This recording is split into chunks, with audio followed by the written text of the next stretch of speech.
Can everyone hear me? All right, awesome. We're really, really lucky here to have the director, Adar Shafran, here with us to answer some of our questions. We'll talk for about half an hour. I'll start us off with a few questions, and then I'll pop it to you guys in the audience for your questions.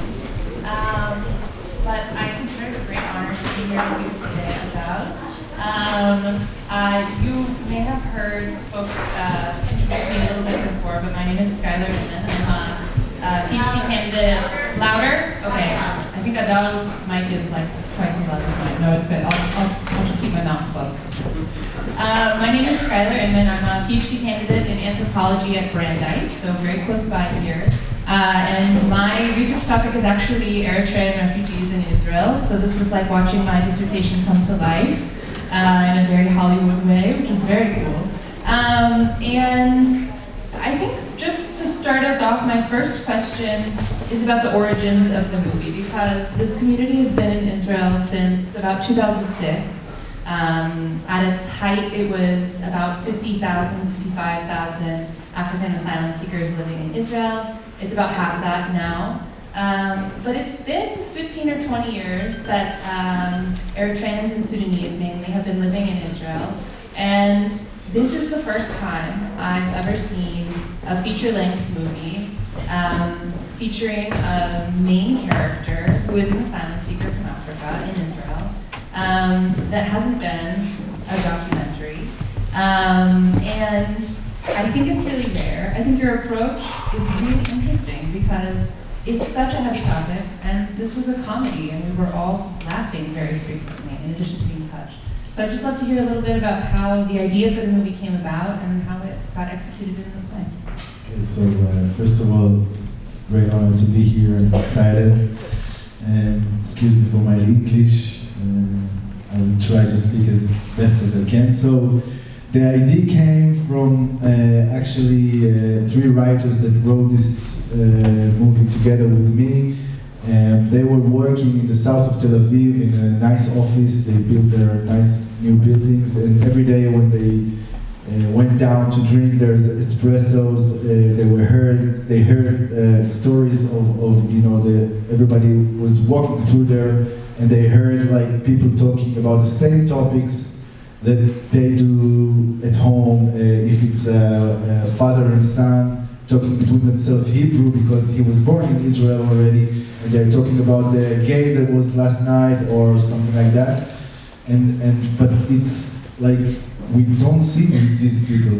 It's like the transparent people that we don't even look, but they are all the same as us. And also these writers love football, which soccer in your language. So this is when we decided to match these two topics, and we decided to do it in a comedy way because I believe that comedy opens the heart of the audience better than drama. Drama is, of course, nice also, but it's to take a hard topic and to do it dramatically, it would be, very hard. So I think it opens the heart, and this is my style. I like it. Absolutely. I want to ask about Chancellor Mongoza, the star of the movie, who I think did such a wonderful job. Can you tell us a little bit about how he was cast? I understand his background is from the Congo. He's here speaking in certain scenes in Tigrinya, which is not his language, and he does such a fantastic job sort of carrying the movie on his back. How did you come to find Chancellor? What was the casting like? Yes, so with Chancellor is the funny story that I'm also the producer of this film, and even before there was a script, I was looking to shoot photograph stills with someone in order to sell this project, in order to show it in some way, and I really want to do it my way. So it was before the AI. Now we can do it easily, but it was before. Anyway, so I called this guy. I saw him in theaters. He was playing in theaters, and I called him and I said, "Listen, I don't have any money or anything, but I just want to shoot you for like several pictures. Can you come with me?" He said, "Okay," straight away.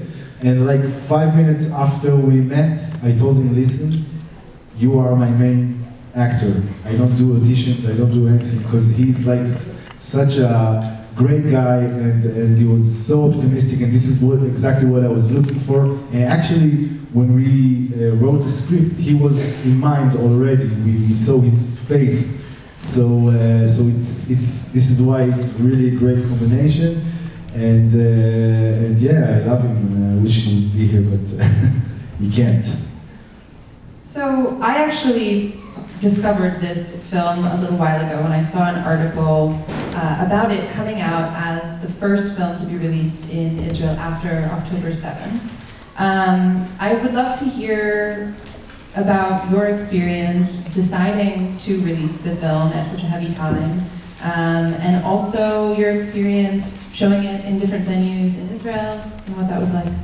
So yeah, the film was supposed to be released the 23rd of October, 23, and of course October 7 happened, and nobody wanted to hear about movies coming out in Israel.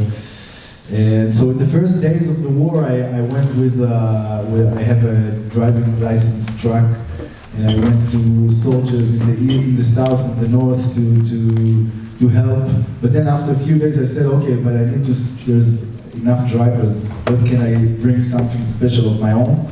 So what I have the movie ready, and you know, at the beginning of the war, there was many evacuees from the south and the north, that their homes were, you know, destroyed, and they couldn't live there, so they were living in hotels.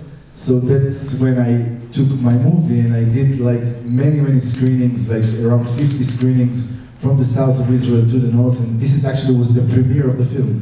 So in hotels, and you know, that for the evacuees. And one screening I remember, like 3 weeks after October 7th, that I did a screening to the kibbutz Be'eri evacuees, which they were suffering very much. And I was really scared how they were in shock at the beginning. And I remember after the screening, people came to me and said, listen, it's the first time that we don't think about the news, we don't think about what happened, we were just focused on this movie, and we laughed and cried, and I said, wow, that's amazing. It's like escapism, like a pill of escapism. So this is when I decided maybe the rest of Israel also needs this pill. And so we released the film in December 7th, which is exactly 2 months after. It was the first film that was released.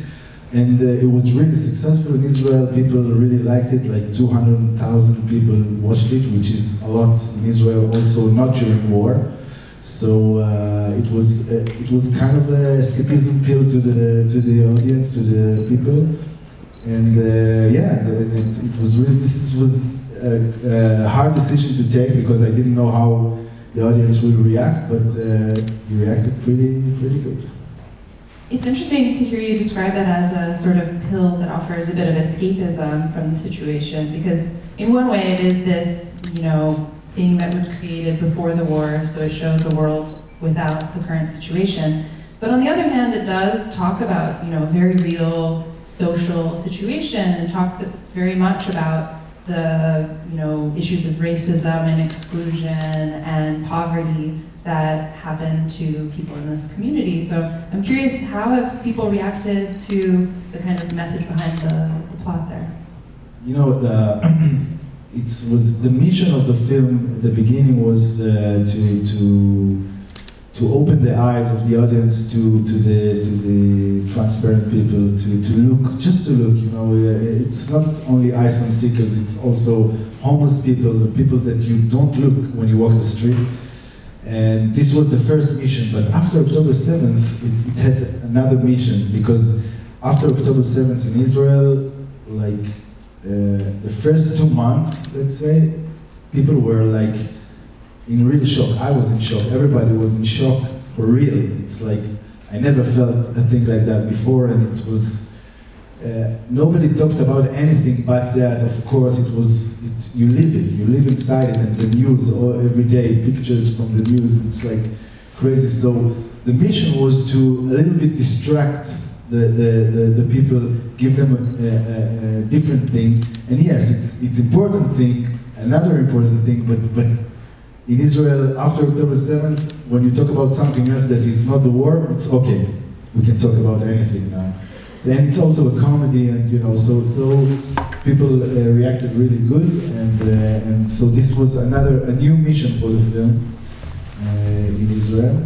And but it does talk about important message, and I hope that people also got this message, although it was 2 months after the war, so the war started, so it is war still. Absolutely.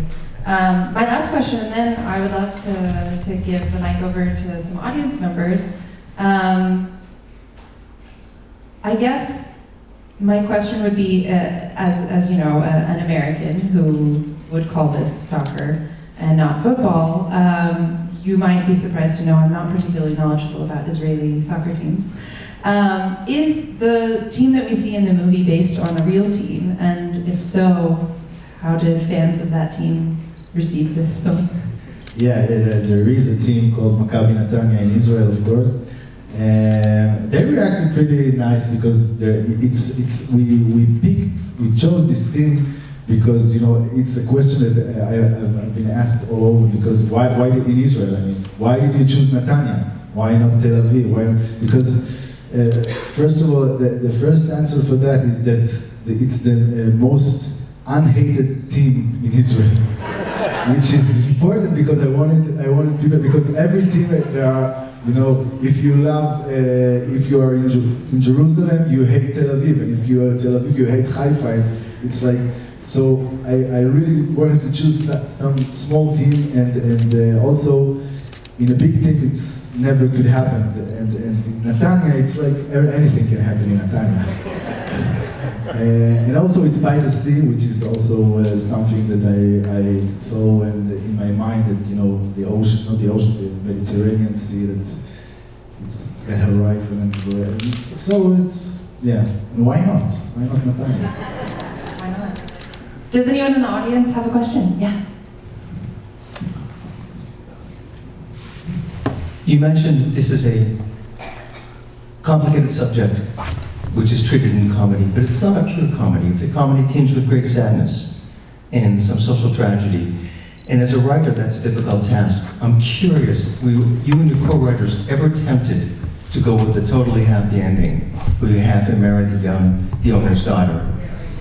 Yeah, another question that I all the time getting asked, which is great. In the end, there's a nice story that we shot the kiss, like the big kiss. You want to see it? I have it. Yes. No, not really. but I did shot it, but we decided that we wanted to go with the real life thing. We wanted to.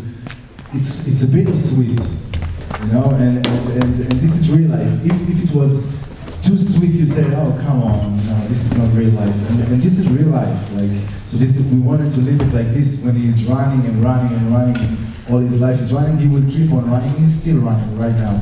So, this is why we decided it, but it's a good question. Thank you. I'll hand it to you, and then I'll come up to you. I really enjoyed it. It was a wonderful film. Can I just ask you about the lead actor again? I know you said he was from Congo, but does he live in Israel? I mean, okay. He lives in Israel. He acts in some TV series and theaters, but he's still not legal. I mean, he has a work permit. He can work, but he doesn't have a passport or Israeli passport or an ID, and he's 15 years already in Israel. Yeah. Most of the actors here, except one, his best friend Nigel. His best friend Nigel, he got an ID 1 year ago. He's adopted child of a very famous chef in Israel, Roni, and so he got an ID, but all the rest are not legal yet. They left. Some of them left Israel. The other actors, and so. But he's he's like, he can work, but he's not legal. I mean, not totally legal. That was a good question. Oh, okay. Do you want to project? Yeah, we're just gonna have people project. Question. You had a cameo of Motorhead. Why?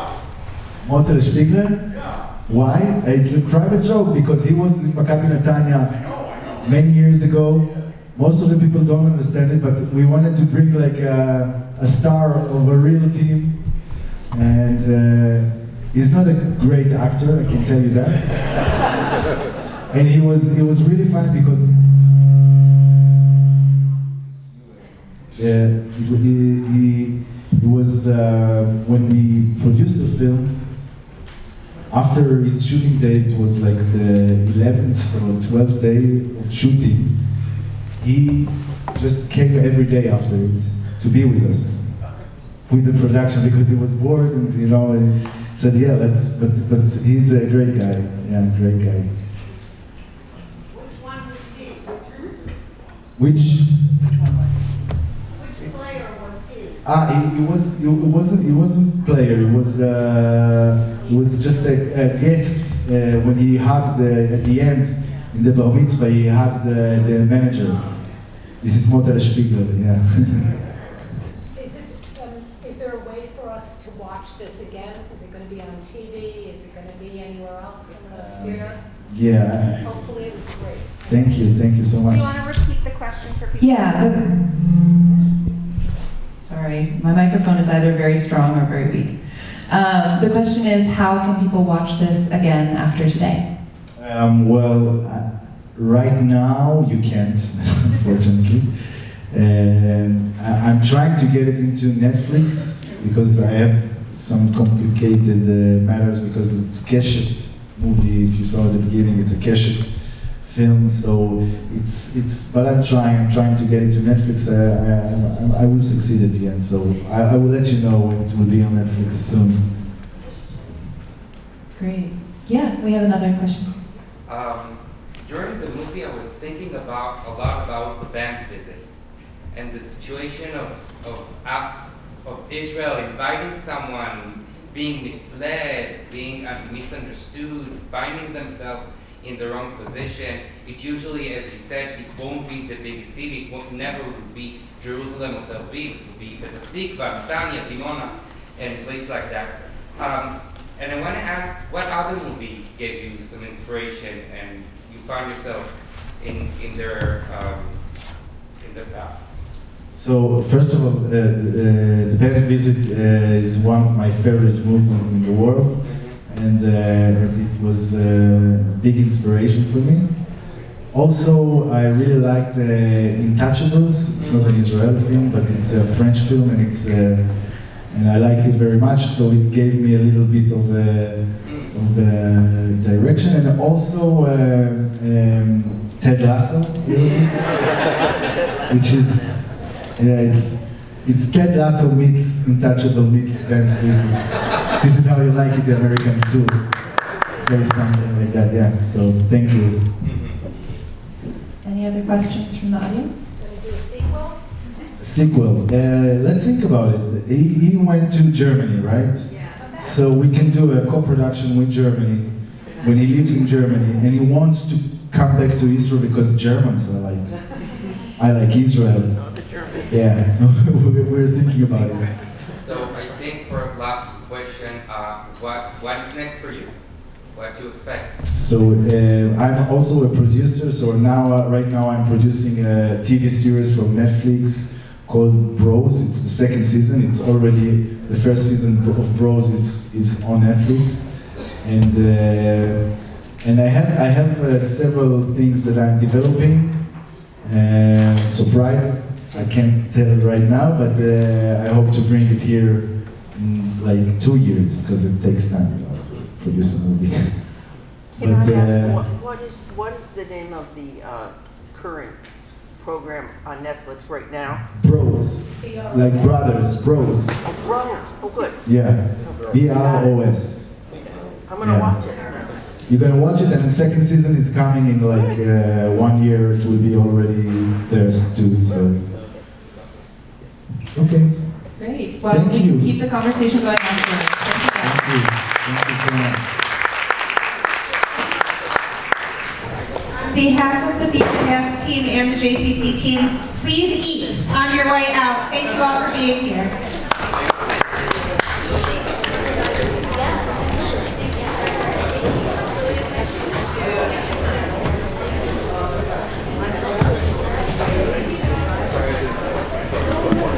Bye, Sharoni team. Nice to see you guys. It's a great film and a great story. Bye, girls.